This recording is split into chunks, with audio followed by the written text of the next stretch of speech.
Hello, and welcome to the Argyle CIO Leadership Forum. My name is Nick with Argyle, and it's great to have everyone joining us today. A couple of notes before I turn things over to our esteemed speaker. First, a quick reminder to stop by our sponsors' virtual booths at any time during today's event and for the following week. Our partners are committed to providing you with valuable content and a great overall experience. At any time during today's event, you can visit their virtual booths from the main agenda page, which include complimentary materials, information, and meet and greet opportunities. To ask questions throughout the session, simply type into the Q&A chat, and we will address your questions at the end of the session. Now, without further delay, I would like to introduce our speaker, Kim Crawley, author, cybersecurity researcher, hacker culture, A to Z. We're excited to have Kim for her keynote presentation titled Cyber Aware 2024, Creating a Culture of Security in a Remote Workforce. Welcome, Kim. Over to you. It's great to be here, everyone. So first of all, I'd like to thank Argyle for inviting me to speak today. I absolutely love sharing information with people. It's what I do. So this is creating a culture of security in a remote workforce. And so what I'm going to do is, first of all, I'm going to talk a little bit about security culture and why it's important. And I'm going to read an excerpt from one of my other books, which is about the topic. Then I'm going to talk about security champions a bit. Then I'm going to talk about why remote workforces are so popular, why they benefit companies to have them, and why they're inevitable. And then I'm going to talk a little bit about the security technicalities of remote workforces. And then that all lays a foundation that I'm going to coalesce into the main part of this presentation, which is how to create a culture of security in a remote workforce. So first of all, I'll introduce myself a little bit. I'm sure a few of you might know who I am because I was very honored to be invited here today. But it's important to understand a little bit about my professional background so you can understand where I'm coming from and where my ideas come from. So I have had a really unusual career in this industry because most of my colleagues have very particular specializations. They're malware researchers, or they're SOC analysts, or they're CISOs. My job has been to observe like a wide range of areas of cybersecurity, especially enterprise cybersecurity, and research and write about them. And a lot of the research that I do comes from stuff like reading reports and by talking to all kinds of different types of security practitioners. But also sometimes I've done really hands-on stuff in my research. Some of the really cool things I've done over the course of my career include teaching myself how to do malware research, which largely entails executing my own virtual machines and deploying malware into them. A couple of years ago, through a third-party agency, I was hired by a major Canadian bank to go onto the dark web and find specific cyber threats that were targeting that bank specifically, including phishing kits and specific exploits and databases of breached financial data, and report it to them. I have done all kinds of really cool stuff. Just a little less than a year ago, someone asked me to find a malware sample that was difficult to find without paying a lot of money in Bitcoin for on a dark web forum. And lo and behold, through like tons of time spent looking in various places where cyber attackers communicate with each other, I found their ransomware sample so that they could research it. So I've done so much cool stuff. And I am very interested in the technical side of cybersecurity, but really my heart is in the arts and humanities. So I am most interested in the culture of computing and security culture and hacker culture, because that's one of the most recent books I've written. I am in a transitional stage in my career right now, which means I'm doing a lot of side gigs here and there. And I am always welcome and ready to take on more side gigs. So if you're interested in working with me or you just want to learn a little bit more about me, I highly encourage that you go to my link tree, which is at linktr.ee/Kim Crawley. So yeah, I've done a lot of cool stuff. I've written a lot of great books, and now on to the presentation. So what is security culture? So that's a really good question, and it's a good thing that it's a topic that I've written about quite a bit. And every good computer programmer has at some point in their careers reused a code snippet that they've used previously. So I'm going to kind of do the equivalent here and read a little bit from my book, not Hacker Culture A to Z, but 8 Steps to Better Security, a Simple Cyber Resilience Guide for Business. I promise you it won't be more than a few pages, but it's great. So here it goes. So people generally assume that cybersecurity is a technological area of study and take it for granted that cyber threat actors, called hackers by lay people, must be computer geniuses. They have to have some mastery of computer programming code and advanced understanding of how computer networks work. And if you take the Hollywood stereotype really seriously, then you probably believe that the most notorious cyber attackers work from an elaborate computer lab in their mom's basement, wearing a hoodie and typing at 400 words per minute. So surely if you're learning about cybersecurity, it's all the computer science stuff, right? You likely bought this book because you're a business person who wants to improve the security posture of your company. So maybe you expect this book is about hiring the right super nerds for your IT department, and then you let them do the technical wizardry. Why do you need 8 steps for that? Step 1, hire computer experts. Step 2, don't think about cybersecurity ever again. But actually, it's not that simple. Understanding computer technology is definitely a big part of understanding cybersecurity, but cybersecurity also overlaps with the arts and humanities. To understand cybersecurity properly, you must learn about the psychology of the interactions of people with computers.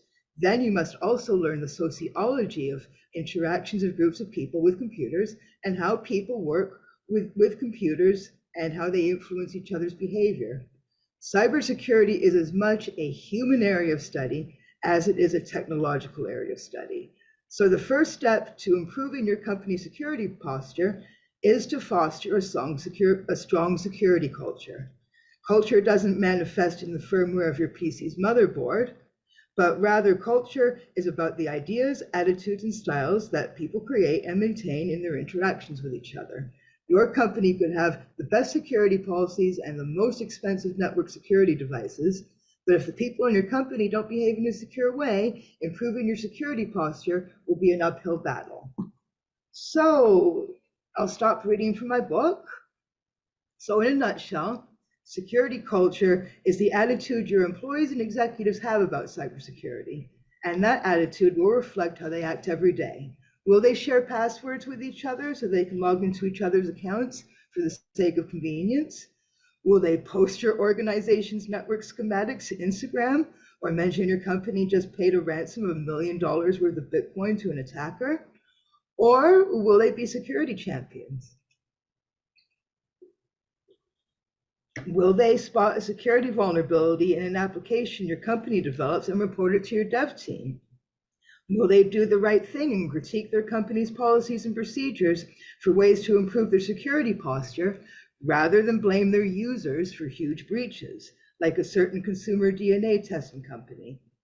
So there's a lot that can be done with effective security policies, monitoring, and enforcement, but there are limits to what you can control with security controls. And in order to fill in the gaps, you have to foster a strong security culture. So that moves on to our next topic, which is security champions. So security champions are people in your organization who are good role models when it comes to your organization's cybersecurity. Most importantly, very often they're not cybersecurity practitioners or even people in your IT department. All of your employees, executives, and contractors should receive security training every so often. The most important things to focus on are how to resist phishing attacks and how to protect the confidentiality and integrity of their work, the C and the I of the CIA triad of cybersecurity. One really important thing to note here is generative AI technology is advancing so much that spotting phishing has gotten really difficult lately. So it used to be that you could conduct phishing training by showing your employees screenshots of phishing emails and phishing text messages and phishing social media posts, so they know that cyber attackers can imitate the organizations that they trust in those mediums. And you still need to train on that, and you still need to worry about that. But now we've got generative AI that can take snippets of people's voices from the internet and use that to imitate their voices in phone calls. And phone phishing is otherwise known as vishing. So I have heard reports from people that they have gotten phone calls from their adult children asking them for money, and it turns out that they're deep fakes. They're basically audio deep fakes that sound just like their adult children asking for money, but it's a cyber attacker and it's phishing. So that's very likely happening now, that sort of phishing attack, imitating corporate executives and the IT department. And there's already been video deep fakes too. How do you know I'm not AI right now? So you need to mention all that in your security training, definitely. So that's just an important tangent here for how technology is evolving as of late. So a security champion is someone who puts their security awareness training into practice. For instance, a worker may receive an email that looks like it's from your company's IT department or from one of your executives asking for passwords or sensitive financial data. A security champion will try to phone or message your IT department or executive directly to verify with them if they actually sent that email before they respond to it. Encouraging that behavior is an effective way to avoid succumbing to phishing attacks. A security champion will also explain to their colleagues why they did that. So it's very, very important, and this is directly relevant to security culture here. It's very, very important to not only train your employees that way, but to also make sure that your company executives and IT department understand that they shouldn't take it personally if their employee asks them if a message is really coming from them. And in fact, those people should be rewarded for their skepticism, because most ransomware attacks these days and many other types of attacks that lead to data breaches involve phishing at some point in the attack chain. So your employees should be rewarded for being skeptical of phishing. That's one of the most important points I've got here, but also the general concept in general. So a security champion will also report security vulnerabilities. Anything that they're concerned about in relation to your company's cybersecurity, they will make it known, and they'll also model good security behavior with their colleagues. So that's very important. That's a major pinnacle to fostering a strong security culture. So now I'm briefly going to get into the topic of remote work, just because that's what we're trying to foster a strong security culture in. So there has been a little bit of anti-remote work propaganda in the media. Like, does anyone believe this, that there are psychological benefits to commuting to work? Hopefully none of you believe that. And then there's like this as well. I don't believe that. You can exercise and work out and eat healthfully by working at home, believe me. So there are business interests who are using the media to promote the idea that remote work is harmful. And I spent a lot of time working in the media, and I've also worked with PR agents who are the gatekeepers to media outlets for a lot of people like me and for a lot of businesses as well. I have the instinct to know that these scary headlines are a deliberate effort to discourage remote work and push back to the office. So what's their agenda? So one of the major reasons why is that large corporations own a lot of commercial real estate, and much of that commercial real estate is office space. So I have colleagues who work on, and I have acquaintances who work on Bay Street, which is the Canadian equivalent of Wall Street. And I also have a few acquaintances who work on Wall Street. And they all tell me that a lot of the office space around them is still generally emptier than it was before our current pandemic started. So large corporations are losing money from the empty office space. So then the other reason why they may be doing this is that the management cultures in a lot of companies are pretty hefty, and multiple levels of management feel like they can't trust their subordinates if they can't physically walk over to their desk and watch what they're doing. They don't trust their workers to be productive without a lot of old-fashioned physically present surveillance. But the truth is that remote workers are very productive, and there have been a lot of media outlets that have done great reporting in this area. So I'm just going to briefly show you a few examples of that. So there we go. And there we go. And there's another one. And I'm very happy to see Harvard Business School report about this because, like, honestly, commuting sucks. No one likes it.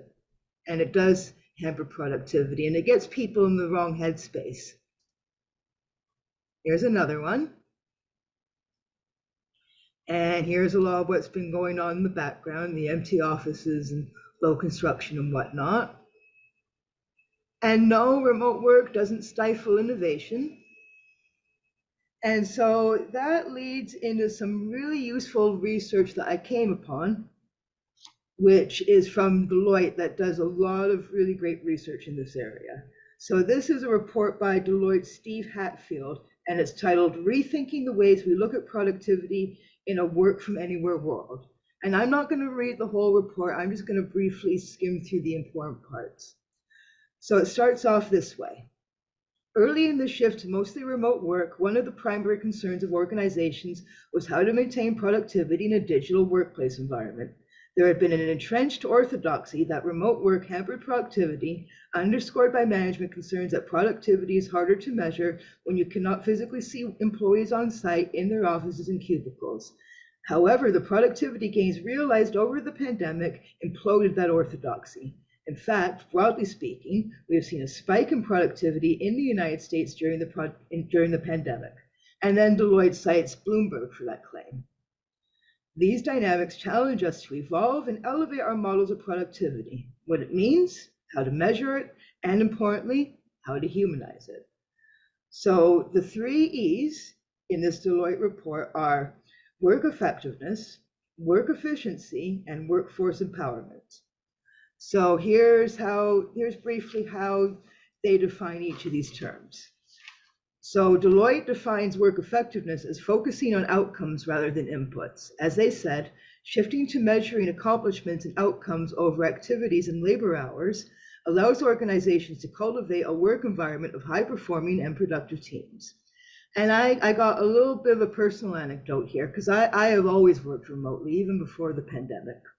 So in early 2022, I quit working for a very good company. The company personally recruited me to launch their blog. It was a thriving startup in the hacker space. My opinion of their corporate culture is very good. It still is. I like their C-suite, but I had a terrible boss. The company is based in Europe. I was working full-time remotely from my home in Toronto. I would get my work done each weekday. There were always lots of tasks for me to do. They could see the work that I was producing. When I completed all the tasks I could for that day and attended all of the meetings, I logged off from Slack. And I had a boss from a marketing background who would complain when I logged off of Slack at around 4 p.m. Toronto time, which is a much later hour where she was in Europe. I'd tell her, but I got everything done today. I'll see you tomorrow. She'd get upset because I was only logged into the Slack for 6 hours that day. That's no way to treat remote employees. Their morale will drop, their productivity will drop, and you'll lose them, as they did. So it's satisfying to see that Deloitte agrees with me. For efficiency, Deloitte recommends reducing the amount of emails and meetings that your employees are expected to engage with. Keep meetings infrequent and only have meetings when absolutely necessary. Any bits of information your employees need could have been an email. And you can put more information into fewer emails so they aren't overwhelmed with the number of emails in their inbox. As Deloitte says, Microsoft's first Work Trend Index examining workforce trends during the pandemic showed that time spent in meetings more than doubled globally, and more than 40 billion more emails were delivered in February 2021 than in February 2020.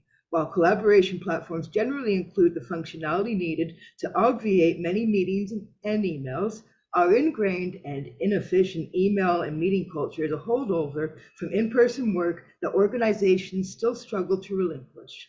This can impair productivity as it has the effect of unnecessarily taking employees away from the tasks they actually have to perform. And finally, the final E, Deloitte defines empowerment as the act of trusting your employees. So during the pandemic, many workers shifted away from the 9-to-5 schedule as they dealt with the realities of shuttered childcare and the needs of children in virtual schools. They adapted to their lives and work styles and preferences. Quite simply, people work more productively at different hours of the day. The new world of remote work is not about presenteeism, but empowerment, belonging, and engagement. Employees are provided with trust and autonomy to make decisions in how, when, and where they work that make them most productive, and this will result in increased well-being. And that improved productivity and also results in improved security culture. The security culture exists amongst all of that, and it's nurtured from all of that. The bottom line, obviously, is that there are a lot of jobs that cannot be remote. Nurses need to be in the hospital. Network technicians who need to rewire networks and replace hardware need physical access to their server rooms and so on. But all jobs that can be done remotely should be allowed to be done remotely. And it's what people want. And the LinkedIn data notices that people are a lot more likely to apply to jobs that say that they're remote than they are to jobs that say that they're on site. So a lot of us want to avoid the commute and going to the office as much as possible. There are environmental and lifestyle benefits. A lot of workers don't want to waste driving an hour to work and then driving an hour back home. Commuting is bad for the environment. People have better things to do with their time. There are lots of different reasons. But I am about to just very briefly present the elephant in the room here, which was briefly alluded to in the Deloitte report. Are you ready for it? Here it is. Look at that. We are still in the COVID-19 pandemic. This is really recent. The leader of the World Health Organization, Marian van Kerkhove, said this as recently as January 4th. And the primary way that people get infected with COVID is by inhaling it. So, COVID is airborne. You might find that your company right now has a lot of workers who are sick very frequently. If they were working at home more often, they wouldn't be sick as often. And, workers can't be very productive when they're in physical agony, and they can't be very productive when they're in the hospital. So that alone, there's so many benefits to remote work, not just this, but this is a very important factor right here. So there we go. Remote work, good. Support it as much as you can. And now I'm going to go into how you can deploy a remote workforce in a cyber secure way, and you can foster a strong security culture as well. So these are briefly the technicalities involved in deploying a remote workforce. I recommend deploying a corporately managed VPN. I recommend running an EDR, which is endpoint detection response software, on corporately administered endpoints. Let your employees know that their company laptops and smartphones have this software on them. Make them sign contracts, explain to them what this all means. Be open and honest with your employees about that. And that's a part of a strong security culture as well, as being open and honest with your employees and how they're being monitored. And so, yeah, this is definitely very possible to do in a secure way. Make sure that your employees understand that the security monitoring on the company administered devices is for the sake of cybersecurity, and the emphasis of the monitoring and control on these devices should be on cybersecurity, and it shouldn't be on monitoring worker productivity. And that's all a very important foundation for security culture. So now we are into the most important part of the presentation, which is how to extend security culture into remote workplaces. So this is what you've all been waiting for. So as Deloitte recommends, you should trust your employees to be productive. If people feel trusted, they're more likely to be productive and behave ethically when they're not being constantly watched. Be transparent with your employees about how they're being monitored. For instance, explain the endpoint detection response software in their company administered endpoints, explain to them how your company's email servers are security monitored, explain that those options are for the sake of cybersecurity and for detecting external cyber threats. Be open and honest with them, and that sort of honesty fosters mutual trust and also helps your company to abide by the laws and regulations.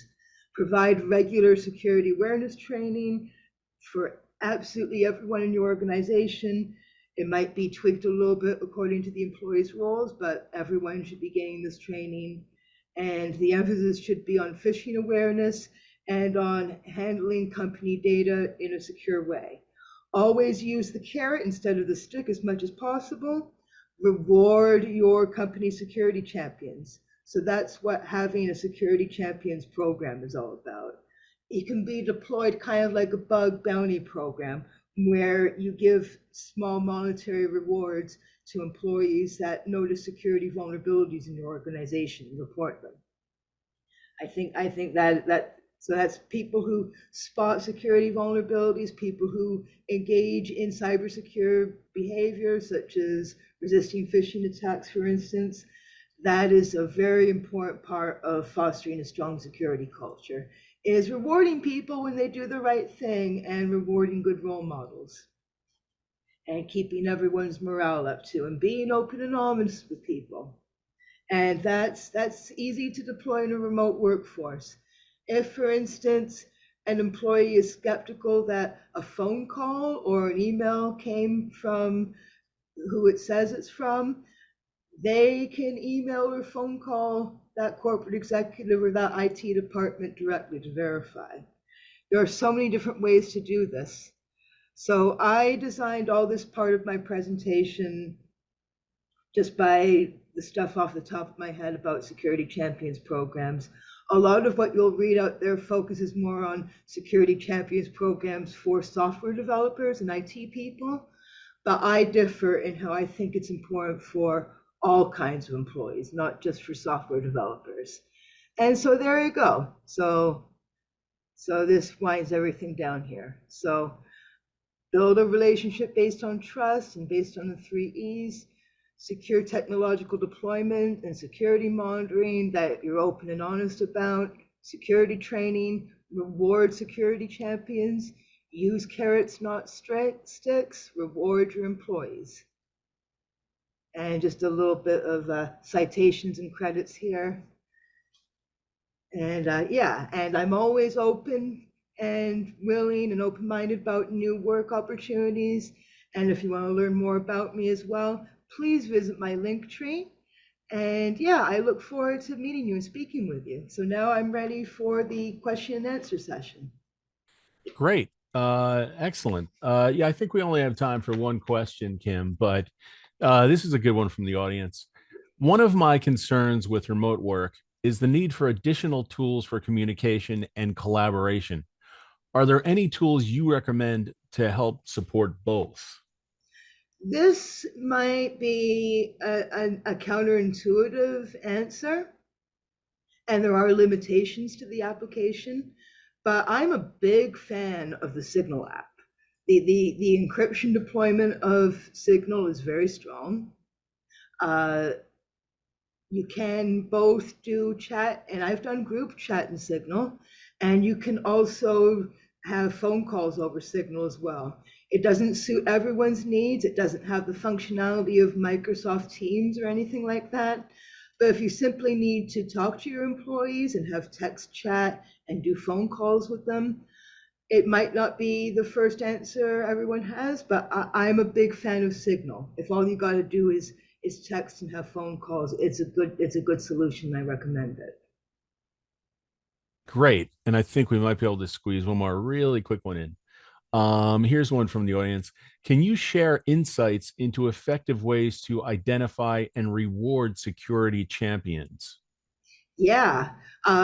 If there are company newsletters or emails, mention your with the employee's consent, of course, but mention the security champions in your company internal communications.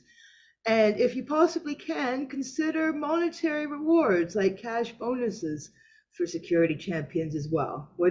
Obviously, you're going to have to get approval for that from the C-suite, but if someone got $25 or $100 for spotting something useful, that could be a great way to reward your security champions. Excellent. Well, thank you again, Kim, for an awesome keynote. And I also want to thank everyone else for joining us today. This session, along with all of today's content, will be available on demand following the event.